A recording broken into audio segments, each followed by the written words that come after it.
नमस्कार, उड़ान ऐसी अकेडमी के लर्निंग प्लेटफॉर्म में मैं प्रदीप राव आपका स्वागत करता हूं। आज की इस वीडियो में हम देखने वाले हैं भारतीय इतिहास से संबंधित अत्यंत महत्वपूर्ण प्रश्न जो आगामी होने वाले सीजीपीएससी और व्यापम भर्ती संबंधी एग्जाम के लिए अत्यंत महत्वपूर्ण हो सकते हैं। जो प्रश्न पूछा गया है वो तो बता ही जाएगा, साथ ही साथ उसके अराउंड जो प्रश्न पूछे जा सकते हैं उस पर भी हम चर्चा करेंगे। जिससे आप देखेंगे कि आप जो है एक प्रश्न से ही 2-3 जो है फैक्चुअल डेटा गेन कर सकते हैं और ये आपको कहीं न कहीं एग्जाम में लाभ ज़रूर पहुँचाएगा। बढ़ते हैं हमारी प्रश्न श्रृंखला की ओर। पहला प्रश्न हमारे सामने लिखा हुआ है क्या? सूची 1 को सूची 2 से सम्मिलित कीजिए। एक तरफ लिखा हुआ है क्या? संवत और दूसरी तरफ उसका समय। तो अगर बात करें सबसे प्राचीन संवत जो है भारत में जो चालू हुआ था वो है विक्रम संवत। ये 57 58 के अराउंड में क्या हुआ है? शुरू हुआ है ईसा पूर्व में। इसके अलावा इसके जस्ट बाद आप देखते हैं तो आप पढ़ते हैं क्या? शक संवत 78 ईस्वी। फिर आप पढ़ते हैं त्रैकुटक त्रैकुटक संवत या इसी को हम बोलते हैं कलचुरी संवत। इसी को हम बोलते हैं कलचुरी संवत जो 248-49 में आता है। फिर आता है गुप्त संवत। गुप्त संवत की अगर मैं बात करूं तो 300, 19 और 20 भी ले सकते हैं। इसके अलावा जो है हर्ष संवत, ये आता है 606 ईसा पूर्व में। फिर आता है हिजरी संवत, यह आता है 622 में। फिर अगर मैं बात करूं हिजरी संवत के बाद तो ऊपर लिख दे रहा हूं यहां पर चालुक्य संवत। चालुक्य संवत 1076 ईस्वी में। और फिर इलाही संवत। इलाही संवत जो रहेगा ये आता है 1583 में अकबर के समय। अब देखिएगा इतना सारा है और यहां से प्रश्न पूछा भी जाता है तो इनको आप क्रम से जमा लें। अभी देखो कैसा, मैंने तो एक सिंपल सा प्रश्न यहाँ पर रखा है, आपको डेट पैच बस करना है। कई बार क्या होता है आपको इनके बीच में कितने वर्षों का अंतर है, यदि एक डेट दे दिया गया है इस संवत के अनुसार तो कलचुरी संवत में कितना होगा, ऐसे भी प्रश्न पूछता है। जैसे गुप्त संवत में कोई डेट दिया है तो आपको पूछेगा कलचुरी संवत के अनुसार वो कितना वर्ष का होगा, शक संवत के अनुसार वो कितना वर्ष का होगा, या तो सिंपल सा आपको इसको जमाने के लिए बोल सकता है कि विक्रम, शक, त्रैकुटक, गुप्त, हर्ष, हिजरी, चालुक्य और इलाही। फिलहाल तो अगर हमने इस प्रश्न का डिटेल अगर देख लिया है तो आपको ये समझ में आ गया होगा कि ए का 4 होगा तो ए में 4 दो जगह दिख रहा है। शक संवत 78 तो बी का 3 कहां पर दिख रहा है, यहां दिख रहा है डी में। फिर उसके बाद आपको पता है गुप्त संवत जो है 319 से 320 और कलचुरी संवत जो है वो क्या है 248 से 49। तो यहां पर आपका हो जाएगा आंसर। बढ़ते हैं अगले प्रश्न की ओर। अगला प्रश्न लिखा है सर्वप्रथम भारत में विशुद्ध संस्कृत भाषा में लंबा अभिलेख किस राजा के द्वारा जारी किया गया।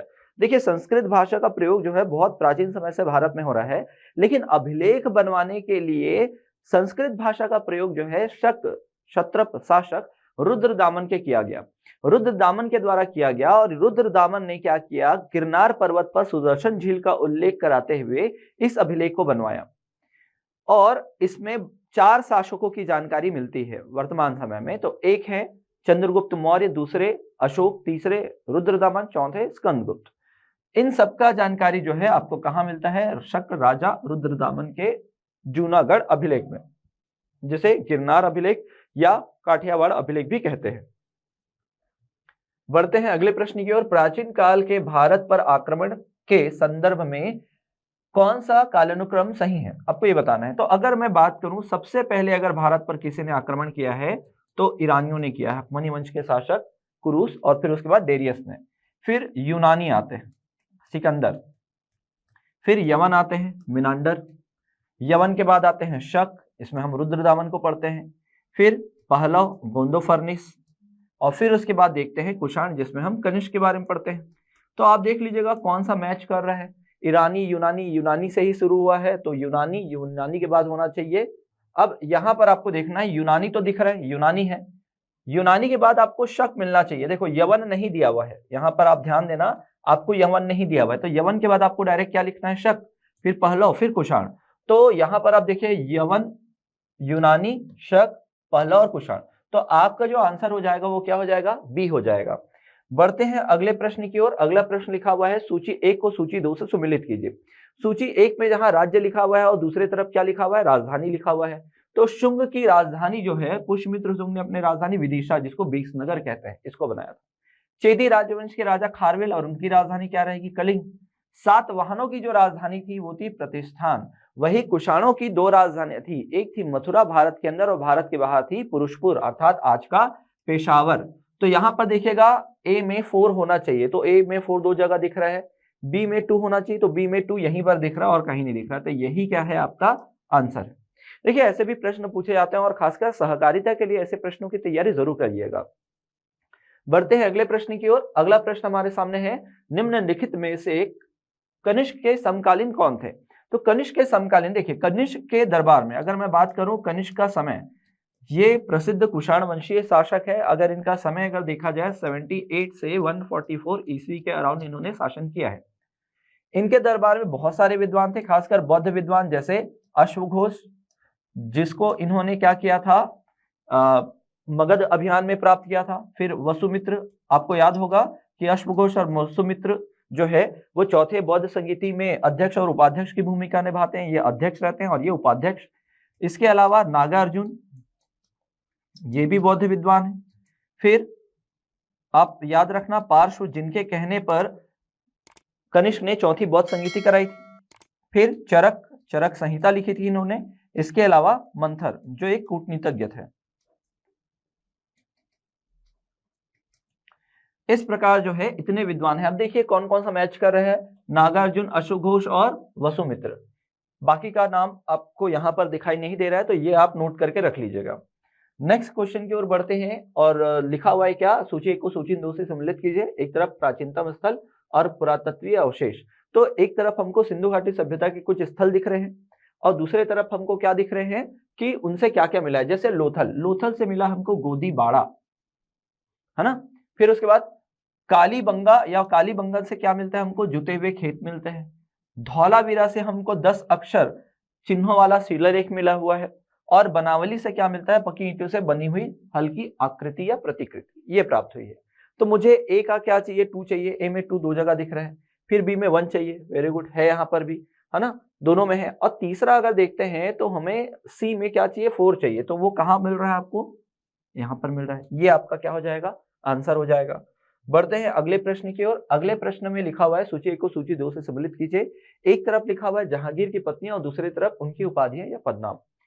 अब देखिएगा, जैसे एक हमें पता है जगत गोसाई किसको बोला जाता था, जोधा बेगम को बोला जाता था, जोधा भाई। मेहरुन्निसा का उपाधि दिया गया था क्या, नूरजहां या बादशाह बेगम। वही मान बाई, इनका नाम था क्या, शाह बेगम। तो 1 से, ए से 1, बी से 2, सी से 3, तो 1 2 3 आपका ये वाला ऑप्शन क्या कर रहा है, मैच कर रहा है। यही आपका क्या हो जाएगा, सही आंसर हो जाएगा। बढ़ते हैं अगले प्रश्न की ओर। अगला प्रश्न लिखा हुआ है क्या, शाहजहां के शासनकाल के अंतिम वर्षों में हुए उत्तराधिकार के युद्धों का क्रम क्या था। तो जब आप इसको पढ़ेंगे तो आप देखते हैं पहले क्या हुआ, बी डी एस के डी, ऐसा कुछ आप याद कर लें। बहादुरपुर, धर्मठ, सामूगढ़, खजवा और देवराय। तो आप अगर ये सीक्वेंस याद है तो आसानी से बना सकते हैं। पहले होना चाहिए बहादुरपुर है, फिर धर्मठ है, फिर सामूगढ़ है, फिर खजवा है और क्या है, देवराय है। तो ये जो है आपका सेकंड ऑप्शन सही हो जाएगा। देखिए इसमें से ये इंपॉर्टेंट है और ये इंपॉर्टेंट है। दोनों में ही औरंगजेब विजयी रहते हैं। पहले वाले में औरंगजेब क्या करते हैं, सामूगढ़ में एक तो दारा शिकोह को पराजित करते हैं और अपने भाई मुराद बख्श की हत्या करते हैं, और दूसरे में क्या करते हैं, दारा शिकोह की हत्या करेंगे और स्वयं को अल्टीमेटली क्या कर देंगे, मुगल बादशाह घोषित कर देंगे। और इस दौरान सामूगढ़ के युद्ध के बाद भी और देवराय के युद्ध के बाद भी दोनों बार इन्होंने अपना राज्याभिषेक किया है। तो औरंगजेब पूरे मुगल शासक में ऐसे थे जिन्होंने अपना 2 बार राज्याभिषेक किया है ना। और ऐसे ही एक इनके समकालीन थे शासक शिवाजी, उन्होंने भी अपना 2 बार राज्याभिषेक किया। तो दोनों के दोनों इंपॉर्टेंट है। बढ़ते हैं अगले प्रश्न की ओर। अगला प्रश्न हमारे सामने लिखा हुआ है क्या, निम्नलिखित में से कौन जहांगीर के चित्रकार थे। तो जहांगीर स्वयं एक प्रसिद्ध चित्रकार थे। इनका समय स्वर्ण काल कहलाता है चित्रकला का। तो इन्होंने आका रिजा के नेतृत्व में क्या किया था, आगरा में चित्रशाला का निर्माण कराया। वही अबुल हसन भी इनके बहुत प्रसिद्ध चित्रकार थे। मीर सैयद अली और अब्दुल समद ये हुमायूं और अकबर के समकालीन थे। तो आप देखिएगा 2 और 3 आपका सही आंसर होने वाला है। बढ़ते हैं अगले प्रश्न की ओर। अगला प्रश्न लिखा हुआ है, शिवाजी द्वारा दुर्गों पर किए गए अधिकार का सही क्रम क्या है। देखिए शिवाजी का जन्म अगर लेकर चले 1630, तो उन्होंने 13 वर्ष की उम्र में ही अपने अभियान प्रारंभ कर दिए थे। 1643 में उन्होंने क्या किया था, सिंहगढ़ जिसको हम कोंढाना नाम से भी जानते हैं, कोंढाना पर आक्रमण किया। फिर 3 वर्षों बाद ही मतलब 1646 में तोरण, फिर ये जो है 56 में यहाँ कहा पुरंदर और रायगढ़ पर अधिकार किया। तो ये सही क्रम है, तो यही क्या होगा, आपका आंसर होगा। बढ़ते हैं अगले प्रश्न की ओर। अगला प्रश्न लिखा हुआ है क्या कि सूची 1 को सूची 2 से सम्मिलित कीजिए तथा नीचे दिए गए कूट के माध्यम से सही उत्तर का चयन कीजिए। तो यहाँ पर लिखा हुआ है गुलबदन बेगम। गुलबदन बेगम ने हुमायूं नामा की रचना की है। ये जो है हुमायूं की बहन हुआ करती हैं। फिर ईश्वरदास नागर, इन्होंने फुतुहात ए आलमगीरी की रचना की है।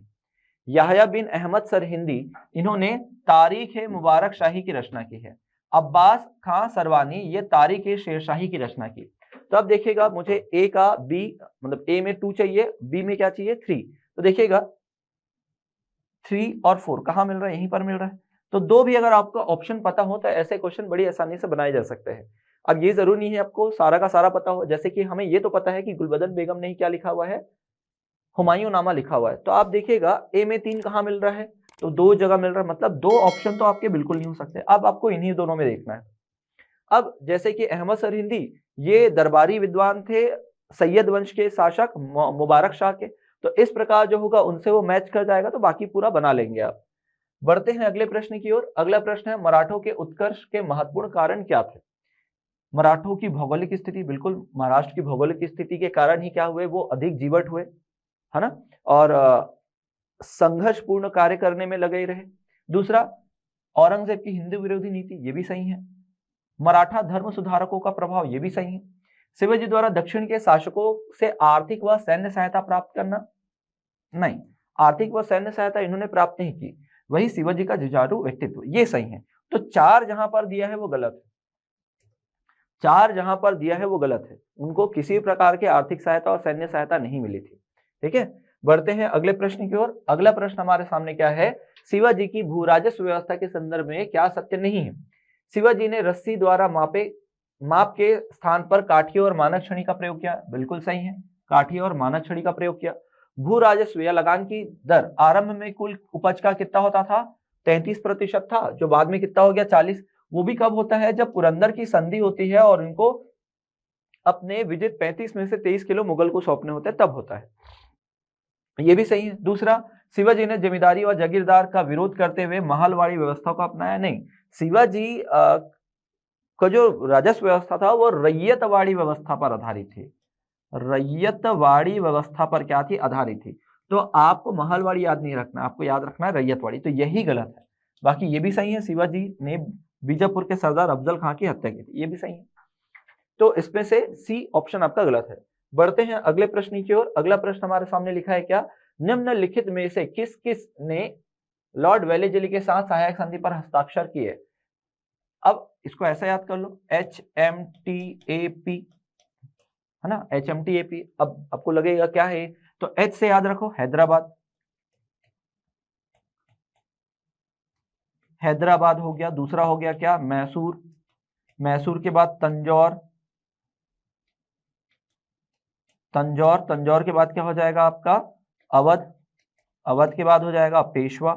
तो आप देखिएगा किसने किसका किसका नाम लिखा हुआ है। तो निजाम लिखा हुआ, अवध लिखा हुआ, मैसूर लिखा हुआ है, क्या नहीं लिखा हुआ है, बंगाल के नवाब। तो 4 जहां पर है वो तो गलत है, सॉरी, जहां पर 3 है वो तो गलत ही है ना। तो अब बच गया क्या, 1 2 4, ये आपका सही उत्तर होगा। बढ़ते हैं अगले प्रश्न की ओर। अगला प्रश्न हमारे सामने क्या लिखा हुआ है, निम्नलिखित में से किस सिख गुरु का सही क्रम, मतलब सिख गुरुओं का सही क्रम कहाँ दिया हुआ है। तो अगर हम बात करें तो आप देखते हैं, सबसे पहले पहला नंबर तो आप नहीं भूलते कभी भी, 5वां नंबर भी इंपॉर्टेंट है, 10, जैसे जो पता है पहले उसको लिखो आप, नानक जी, फिर अर्जुन देव जी, फिर उसके बाद गुरु तेग बहादुर जी और गुरु गोविंद सिंह। अब देखिएगा यहां पर आते हैं अंगद, अमर, राम, फिर हर गोविंद, हर राय और हर किशन। ऐसा कुछ नाम है, ऐसा कुछ सीक्वेंस है। तो आप देखिएगा कहाँ से शुरू हो रहा है, नानक जी से। पहली बात तो ये है कि अगर शुरुआत में गुरु गोविंद सिंह जी दिया हुआ है ना, ध्यान रखना गुरु नानक जी अगर दिया हुआ है तो आपको यहीं से देखना है। तो ये सीक्वेंस तो गड़बड़ हो गया, क्योंकि नानक देव के बाद अंगद जी का नाम आना चाहिए, वो तो है नहीं। तेग बहादुर अब तो 90 नंबर में है ना तेग बहादुर, तो ये भी क्या हो जाएगा आपका, गलत हो जाएगा।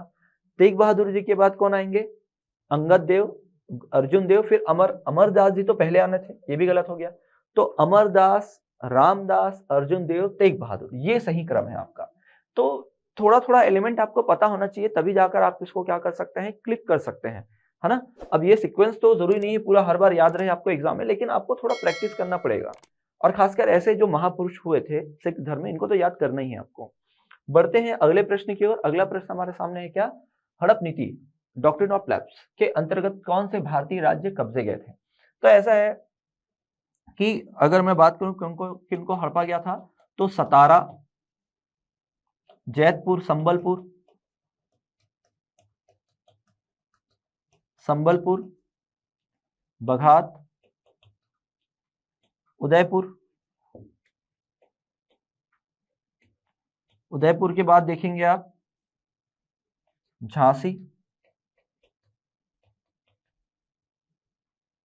नागपुर, अवध।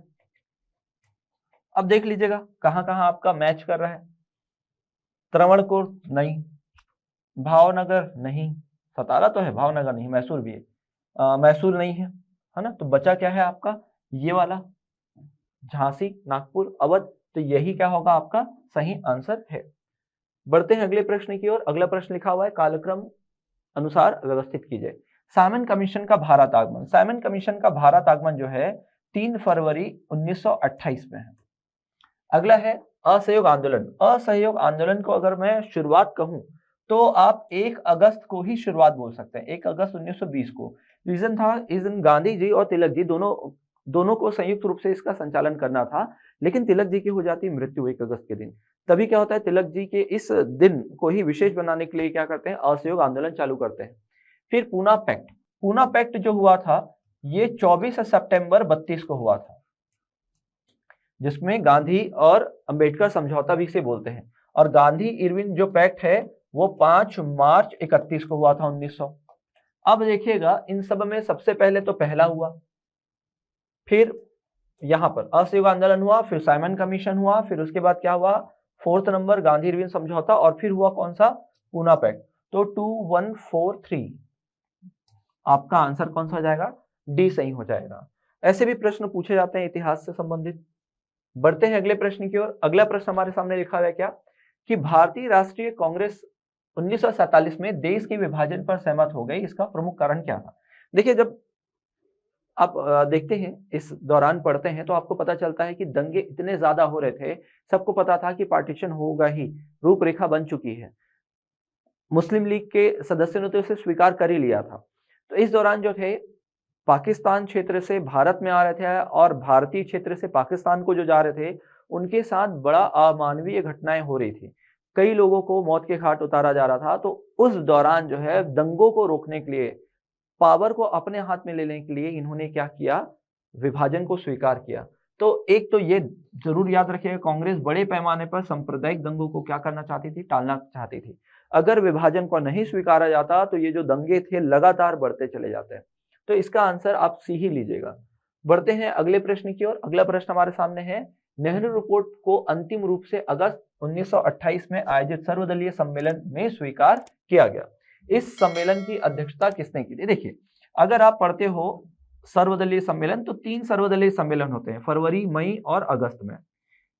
कब ये तीनों जो अधिवेशन होता है, बैठकें होती है सर्वदलीय सम्मेलन, वो 1928 में होती है।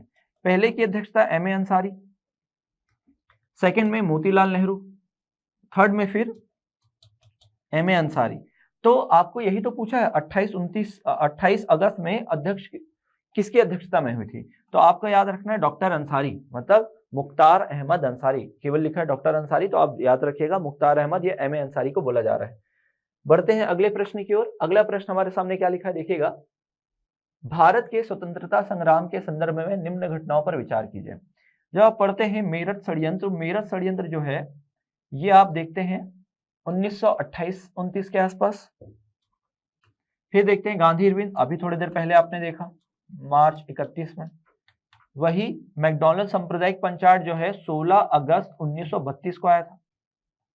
तो इसको कालक्रम के अनुसार जमाना है। तो देखो अगर देखा जाए तो 1 2 3 यही तो होने वाला है, इसमें तो और कुछ आएगा नहीं, तो 1 2 3 ही क्या हो जाएगा, आपका सही आंसर हो जाएगा। बढ़ते हैं अगले प्रश्न की ओर।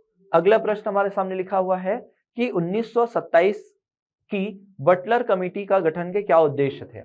तो अगर मैं बात करूं 1929 में, आपको याद होगा 1919 के बाद 1935 में अधिनियम आया था, भारत शासन अधिनियम 1935, और इसमें क्या किया गया था, भारत को संघ बनाने की बात की गई थी, जिसमें क्या क्या शामिल होंगे, एक तो देसी रियासत शामिल होंगी, दूसरा ब्रिटिश प्रांत, फिर कमिश्नरी क्षेत्र, ये सब मिलकर संघ का निर्माण करने वाले थे।